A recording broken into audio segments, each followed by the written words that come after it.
Hi, on February 15, 2024, oppositionist Raila Odinga declared his interest to run for the African Union chairmanship. Should the leadership of Africa want my services, I am ready and offer myself to be of service to this continent.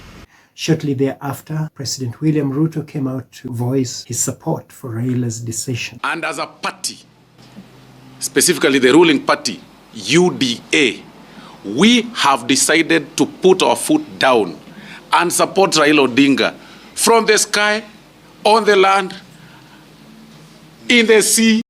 In my capacity as the Secretary General of the ruling party, I wholeheartedly support his bid.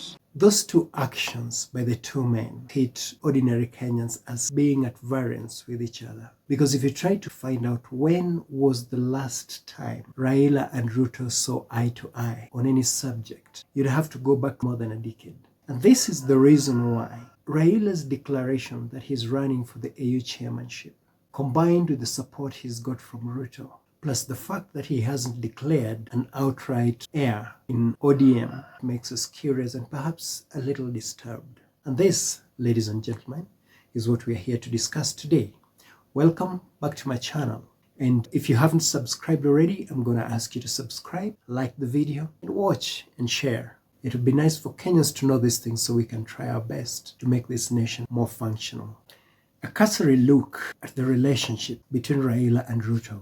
A review of some of the things they've said about each other in the last 10 years shows what we might call a mutual hostility.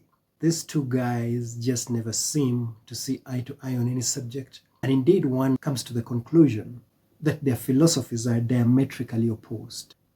On July 4th, 2023, at a political rally or a political meeting in Kamukunji grounds in Nairobi, Raila and his political outfit Azimio said in reference to President Ruto, and I quote, "It is evident that we are dealing with a heartless tyrant who shows no regard for the people." And in fact, on January 3rd, 2024, after Ruto launched an onslaught against the judiciary, Raila scathingly described Ruto as being hell-bent on dictatorship. Shortly thereafter, Ruto returned the favor and accused Raila of being set against any meeting between him and the Chief Justice and President of the Supreme Court of Kenya, Martha Koome, for selfish reasons.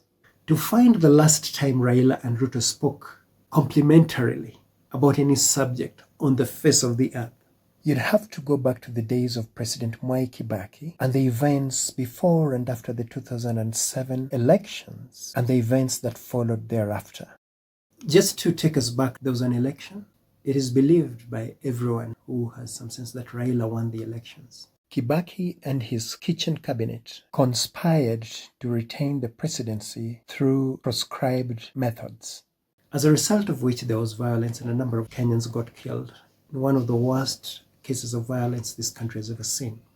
After that violence, there was a peace accord led by the African Union. As a result of that peace overture, Raila and Kibaki got to form a government in which Kibaki was the president and Raila was the prime minister. And Ruto was a serving cabinet secretary in that coalition government. That was about the last time Ruto and Raila spoke in one voice. After that, they went astray. And part of the reason why they went apart is that the International Criminal Court came calling and wanted to know who were the perpetrators of the 2008 violence. If a handshake has already taken place or ever was to take place, the consequences would be colossal and lots of people are going to feel betrayed.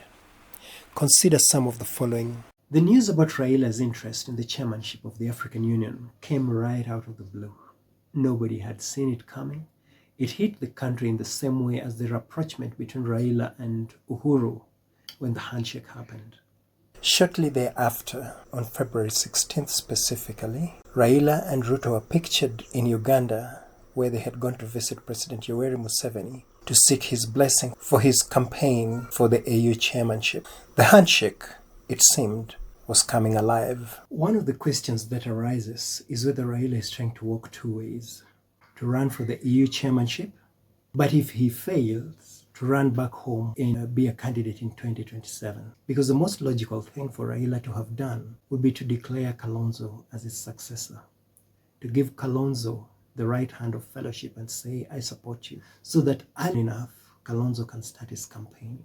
Because I think a lot of Kenyans think it is time for us to change course and have a man of a different character assigned to the presidency. And in fact, as recently as February 11th, Raila had hinted at supporting Kalonzo Musyoka, his erstwhile faithful partner in the opposition, to run as Azimio's representative in the 2027 presidential elections.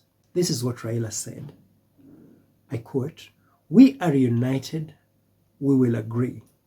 What is wrong with Kalonzo being a candidate? I have not said that Kalonzo cannot be a candidate. I have come from far with him. He has supported me and I can also support him," unquote. In retrospect, that statement by Raila can hardly be called an unqualified endorsement of Kalonzo. Nevertheless, it was heartily received by Azimio rank and file, who felt, probably, that Raila, due to age, the lingering after effects of COVID-19 which he suffered, and his repeated abject failures to capture the presidency, was getting a bit rugged and was not making visible progress in taking the citizens to his self-styled Canaan. A handshake between Raila and Ruto would break the hearts of many people. For one, it would show Raila as a perennial handshaker. For Raila has a habit of missing out on winning elections, leading his followers on demonstrations in which they are ultimately hurt by the police and some killed. Adio, Raila ameenda kule kupayuka kuambia wale watu ati anataka nusu mkate. Anataka nusu mkate. Anataka nusu mkate kweli? Sisi ni wenye buffalo. Before he eventually wins a handshake with the administration that is current at the time. If a handshake happened, it would dilute Raila's decades-long war for democracy. It would bring to mind Raila's handshakes with President Daniel Arap Moi, Mwai Kibaki, and Uhuru Kenyatta. It would suggest that those who have stood by Raila through thick and thin have been mere pawns in his game to reap big from elections he lost, and put to question the mountain of credit and goodwill he has enjoyed with Kenyans. We, the people of Kenya, we are commanding you to vie for presidency for the year 2027.